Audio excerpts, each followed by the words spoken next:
शहासुन शिवशैषा मुद्रा भद्राय राजते. ही राजमुद्रा म्हणजे स्वराज्य स्थापनेचा एक संकेतच होता. मित्रहो, दिल्लीपतीच्या नाडीचा घोट घेणारे राजे आम्हाला सिंह रूपात दिसतात. ते वयाने कितीतरी लहान असतील, पण त्यांच्या मनाची भरारी मोठी होती. ते आपल्या मावळ्यांना सतत म्हणायचे, सुलतानांच्या वतनदारीवर आपण संतुष्ट राहावे का?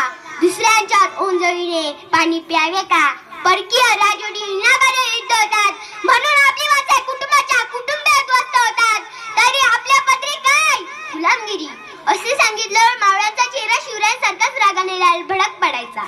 बोला राजे बोला, तुम्ही जे बोलाल ते आम्ही करायला तयार आहोत. हिंदवी स्वराज्यासाठी आम्ही आमचे प्राणही देऊ. शत्रू वल्लाटे होते तरी त्यांनी हिंमत सोडली नाही. काय कठीण होता तरी त्यांनी स्वाभिमान सोडला नाही. बादशाच्या बाजूने लाखो लोक होते, पण शिवरायांनी न्यायाची बाजू सोडली नाही. शिवरायांनी व मावळ्यांनी रायरेश्वराच्या मंदिरात स्वराज्य स्थापनेची प्रतिज्ञा केली. हिंदवी स्वराज्याच्या रूपाने राज्य व्हावे असे श्रींच्या मनात आहे. श्रींचे मनोरथ आपण पूर्ण करूया. शिवराय शेवटी निश्चयाने बोलले.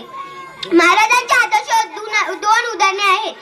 एक, रयतेच्या भाजीच्या देठालाही हात लावायचा नाही. जनतेचा एक पैसा देखील नुकसान होता कामा नये असे दक्ष राजे होते.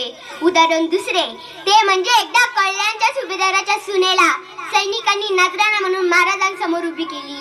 तिला पाहून छत्रपती उद्गारले, अशीच असती आमची आई, सुंदर रूपवती, आम्ही सुंदर झालो असतो.